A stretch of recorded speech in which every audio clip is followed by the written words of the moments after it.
my name is Nurul Naziha and my metric number is 304943. For question number 1, find the intervals where the function fx equal to 2x cubed plus 3x squared minus 36x plus 4 is increasing or decreasing. The first step, we have to find the derivative for the function fx equal to 2x cubed plus 3x squared minus 36x plus 4. So we get the answer 6x squared plus 6x minus 36. Next, to find the critical points whether the function is increasing or decreasing, we set the derivative function equal to 0.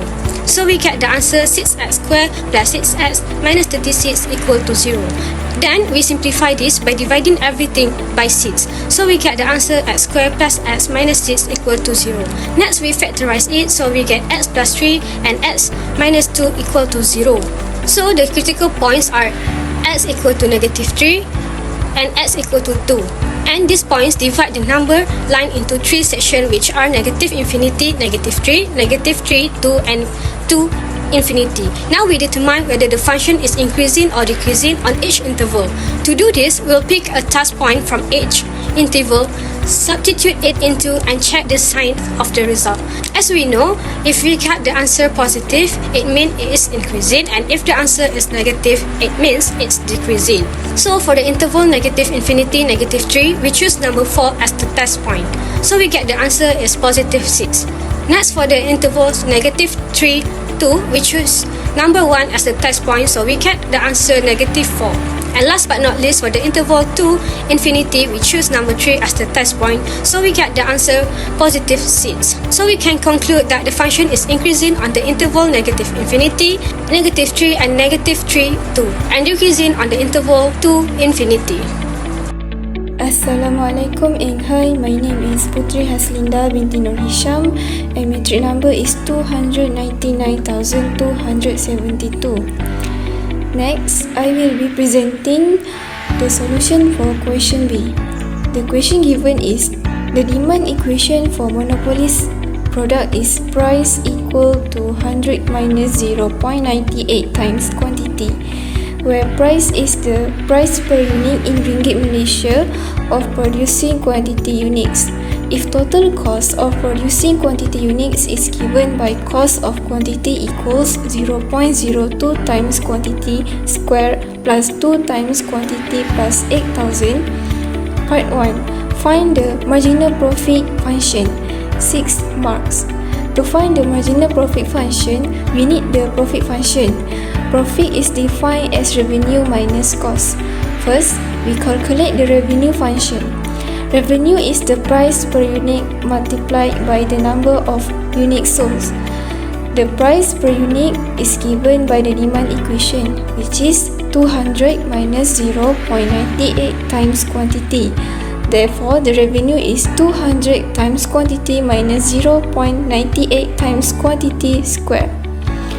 Next, we subtract the cost function from the revenue function. The cost function is given as 0.02 times quantity squared plus 2 times quantity plus 8,000. Subtracting this from the revenue gives the profit function 198 times quantity minus quantity squared minus 8,000. The marginal profit is the rate of change of the profit function with respect to quantity. To find this, we differentiate the profit function. The derivative of 198 times quantity is 198. The derivative of quantity squared is 2 times quantity, and the constant 8,000 becomes 0. So the marginal profit function is 198 minus 2 times quantity. Part 2. Find the interval where the marginal profit is falling and rising. 4 marks. The marginal profit function is 198 minus 2 times Q. To determine the interval where the marginal profit is increasing or decreasing, we analyze the sign of this function.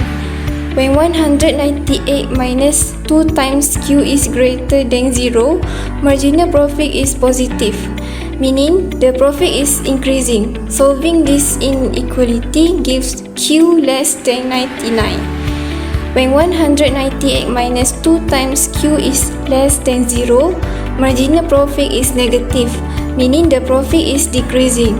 Solving this inequality gives q greater than 99. Therefore, the marginal profit is increasing when q is between 0 and 99 and x decreasing when q is greater than 99. Part 3. Determine the average profit function. 2 marks. The average profit is the profit per unit produced. It is calculated by dividing the profit function by the quantity. Substitute the profit function, which is 198 times q minus q squared minus 8000 into this formula gives the average profit function. Dividing each term by q, we get 198 minus q minus 8000 divided by q. That's all from me. Thank you. My name is Tuan Syakila Alia binti Tuan Nordin. My metric number is 304947 and I will tell you about the question C. A manufacturer found that the total cost of producing X units of products is given by Cx equals 0.02x squared plus 2 plus 8000. At what level of production will average cost be a minimum? There are a few steps to find the level of production that average cost be a minimum. The first one is we need to find the average cost function. The average cost is calculated by taking the total cost that is given 0.02x squared plus 2x plus 8000 divided by the number of units produced x. We then simplify by dividing each part of the total cost function by s, and we will got the average cost function equals 0.02x plus 2 plus 8000 per s.